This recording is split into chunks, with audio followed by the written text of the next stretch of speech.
Get out at the door and with my pigeons, you know I see it as the road. And the fine and current story, they might stay to see. Just like a phonetic guitar, cause mine runs deep.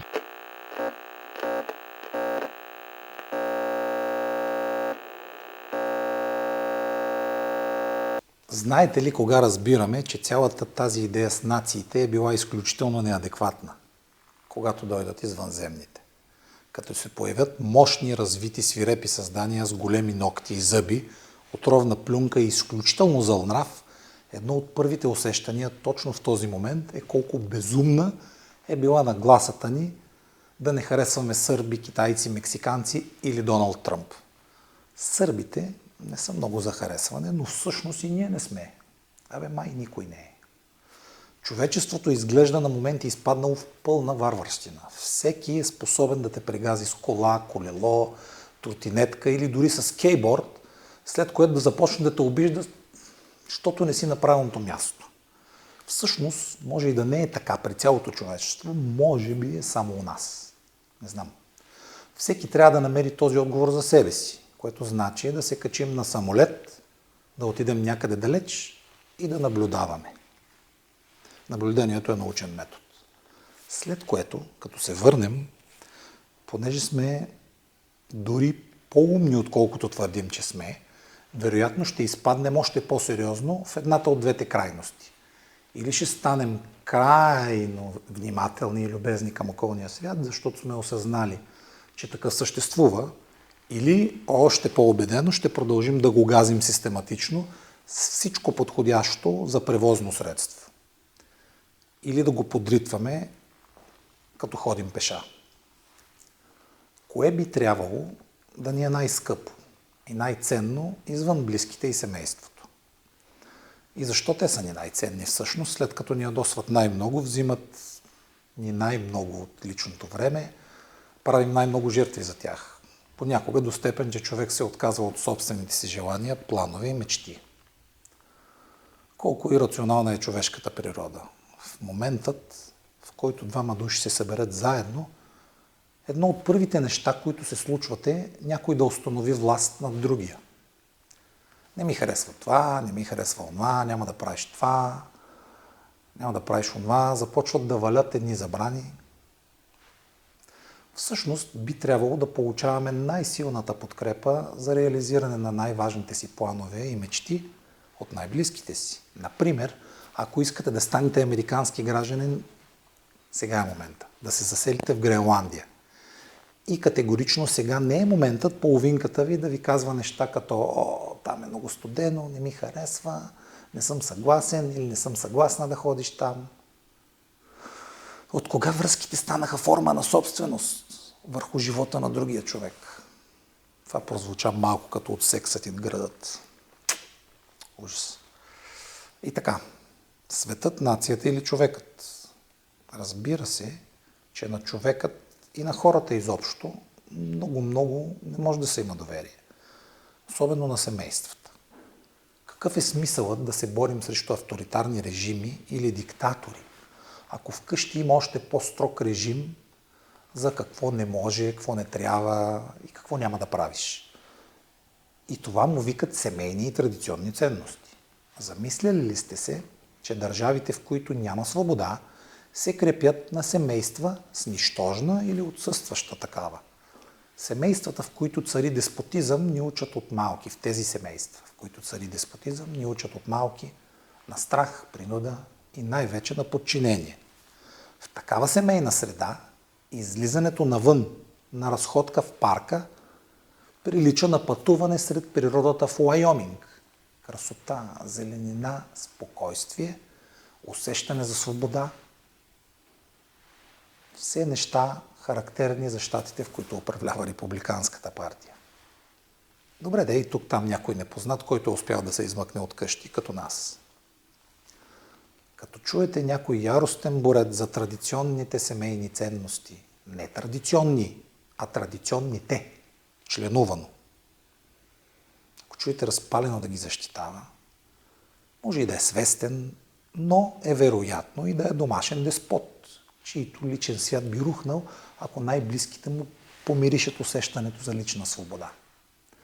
В този момент, в същия този момент, хиляди привърженици на традиционните ценности може би тормозят партньора си, децата си, близките си, съседите си и всеки, който им е позволил върху него да упражняват сила от някакъв вид.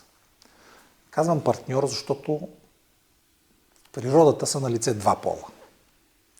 И двата активно и когато могат, според индивидуалните особености на характера, се оправят прекрасно с битовия тормоз. На теория винаги можеш да избягаш от тормозител. Няма такава дума тормозител, да знаете, моля, не я използвайте. На теория винаги можеш да избягаш. От хора се бяга лесно.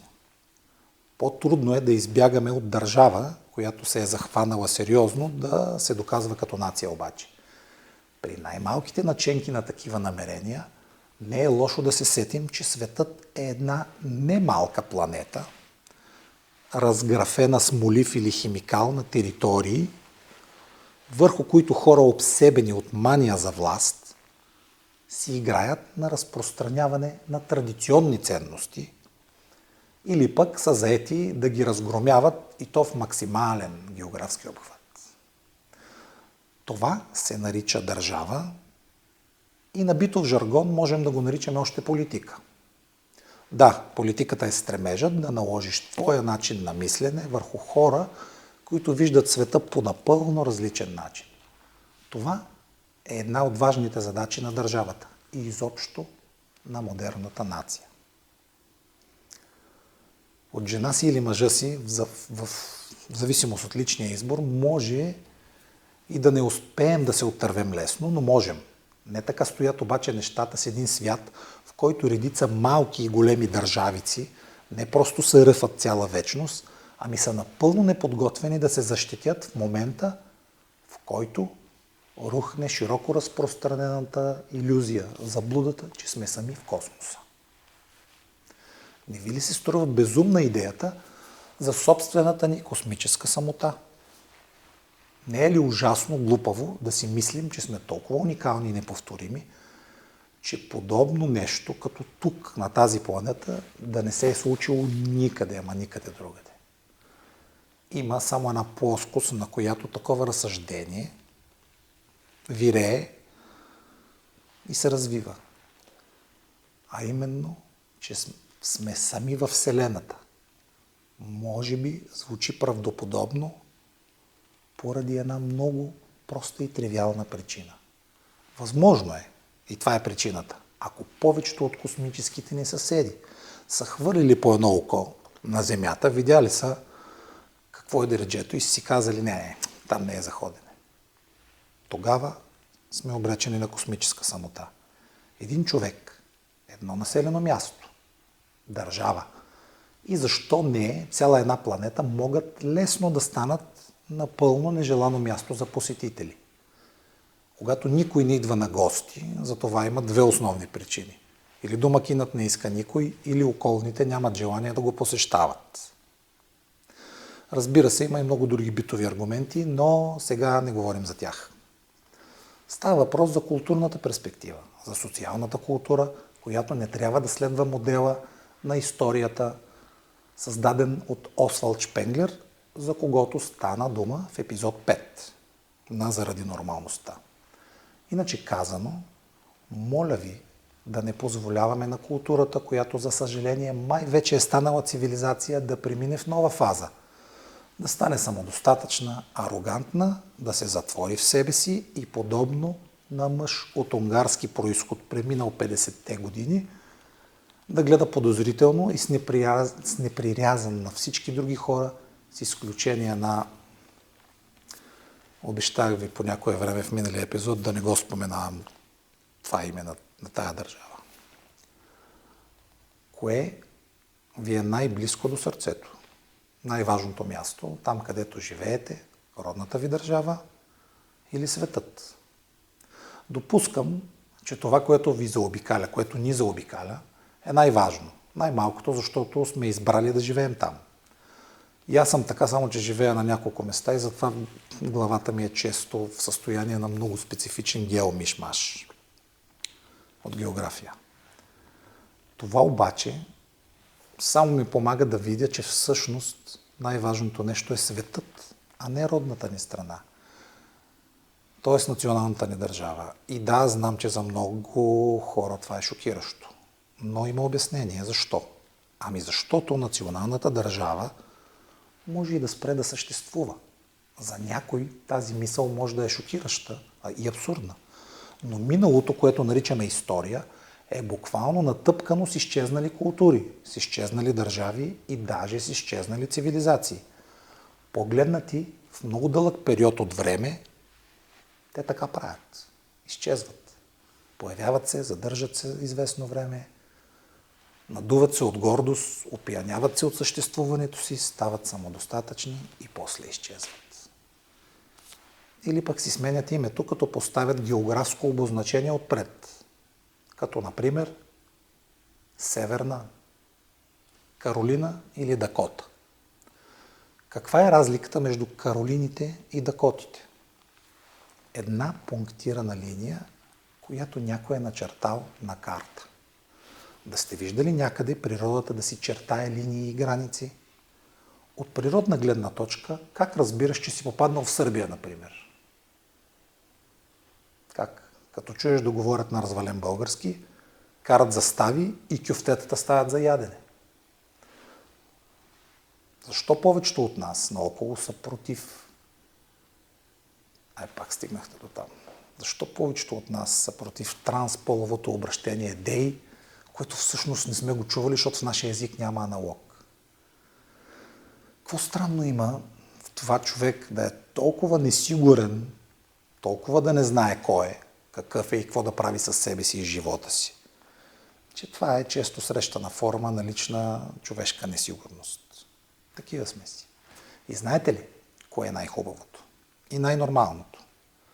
Да чувстваш, че твоята лична човешка несигурност по всички видове въпроси е възможна. Случва се. Позволено ти е. Това е категорично доказателство, че не живееш в Беларус.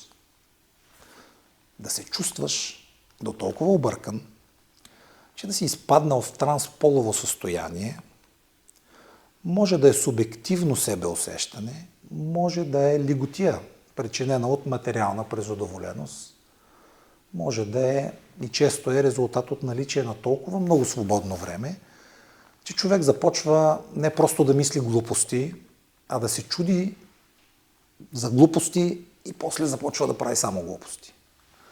Може и да е травма от 6, 7 или 8 клас. Всичко може да е. Не е нормално обаче да наказваме хората за личния им избор или за личната им несигурност, само защото сме се самоназначили за традиционалисти и пазители на каквито и да е ценности. Моля да се сещаме от време на време, че традициите са добре запазени и оцелели във времето предразсъдъци и често лоши навици. Ако сте традиционалисти, имайте предвид, че обърканият човек, който стои някъде около вас, е от същата националност като вашата. Най-вероятно. И ако сте човешко същество от вида патриот или националист, като второто е по-тежката форма на ментално заболяване, но пък се случва често, не съдете объркания изпаднал в несигурност човек. Насърчете го да бъде по-сигурен, да намери това, което го прави щастлив. Дори ако това противоречи на вашите виждания за това как да изглеждат нещата наоколо. В крайна сметка, всички имаме собствена форма на ментални изкривявания. Единственият начин да живеем по-приятно на земята, върху която сме начертали някакви линии, парцелирали сме я и сме нарекли парцелите с различни имена, в крайна сметка е по-лесно и по-хубаво да живеем в тия парцели, когато проявяваме разбиране и уважаване и уважение към това, което другите хора избират за себе си. Не е нормално, т.е. не е ненормално човек да е един от тези, които се опитват системно да приватизират английската азбука, като си измислят абревиатури и слагат по един плюс накрая. Не е нормално да откраднат цялата азбука. Това със сигурност не е нормално. Не е нормално също така в училищата да преподават кое е нормално и кое не е. Това пък хипч не е нормално. Говорихме за Министерство на културата в по-ранен епизод 5. Няма да започваме и Министерство на образованието, че там ще трябват 6 нови серии. Много неща не са нормални. Най-нормалното обаче е да не е като в Беларус. Беларус е територия, която твърди, че е нация. И е нация, която поне политически дава заявка, че е по-важна от повечето други нации по света. Там си мислят, че са по-важни от нас. Ние пък си мислим, че сме по-важни от държави, които имат географско обозначение в името си. Докато всъщност тайно подозираме, че не сме по-важни от никой. Което всъщност е изключително важно подозрение. Подозрението на един човек, че не е биологически или природно по-специален от друг, от съседа си, вече само по себе си го прави важен и специален. Защото това, което има значение, е не, че си мислим дадено нещо, а какво правим след като си помислим нещото и дали това нещо, което сме си помислили по някакъв начин, е важно за другите хора. В културен контекст са важни другите хора, не ние. Човек е ценен, когато се възприема като свободно същество, което има творческа енергия и я използва в полза на другите. Това, вероятно, значи да си нормален по отношение на света. Не знам. Според мен е най-трудното състояние. Без да отричаш емоционалните си и ментални крайности, всеки ден изпадаме в такива, да съзнаваш, че нормалното не е да налагаш себе си и личните си крайности върху околния свят. Но, ако ще го правите, моля ви, имайте достоинството да бъдете нормални в крайностите си. Не е нормално да раздавате шамари с семейството си от време на време, например. Това няма нищо общо с традиционните ценности. Това е нетрадиционно раздаване на шамари.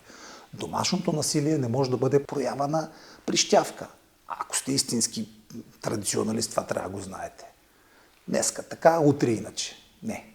Ако сте истински традиционалисти, сте длъжни да поддържате традиционните си вярвания в семейната среда всеки Божи ден. Това не е въпрос на настроение, а морално задължение на стожера на традиционното общество. Дето се казва за шамар, няма нужда от повод. Той си е подсещащо действие. Противно на това, което казах досега, нацията упорито се налага като по-важната ценност в наши дни. Най-вече от привържениците на така нареченото традиционно общество. Колективна ценност, каквато е без съмнение нацията, обаче издържа проверката на реалния живот само ако се съизмерва с себеподобните си формати, т.е. с другите нации. В момента, в който нацията влезе в личния свят на патриота-националист, притисне го и накърни собствения му интерес, той веднага се обръща срещу нея. Ето така консерваторите стават либерали, либералите стават социалисти, социалистите комунисти и после комунистите консерватори. Това сме го виждали в действие в политическото минало на Европа в последните 200 години. Не е измислено заради този епизод. Затворен политически цикъл, силно повлиян от моментни настроения, лични пристрастия и временни човешки състояния. Човешкият опит изглежда няма особена ценност и периодично забравяме, че се учим от него. Не се учим от собствения си опит. И от опита на другите, разбира се. Често хората не вземат предвид дори собствения си личен опит, това, което им се е случило, когато предприемат дадено действие. На битово, всекидневно равнище на човешкия живот грешим всеки път, когато поставим егото или желанията си над обективната реалност. И е въпрос на време да получим наказание за грешките си. Проблемът с нацията и нейната държава е, че политическите ни представители винаги грешат за наша сметка. Това се случва, защото ги оставяме да си играят с понятията. И с властта, Тази власт, която им делегираме временно, а после забравяме да ограничаваме. Приемаме и често дори защитаваме заблудата, че избраните политици правят нещо в името на обществото, нацията и държавата, докато всъщност задоволяват предимно своите собствени виждания и егоистични инстинкти. Възможно е понякога, разбира се, макар и рядко, политическият егоизъм да съвпадне временно с обществения интерес.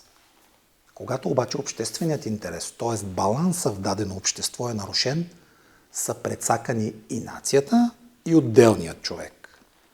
Тогава ни остава само светът, който да ни помогне или, ако това е невъзможно, да ни послужи като лично убежище. Така, че, моля ви, нека да пазим света от изчезване, защото ни е обективно необходимо.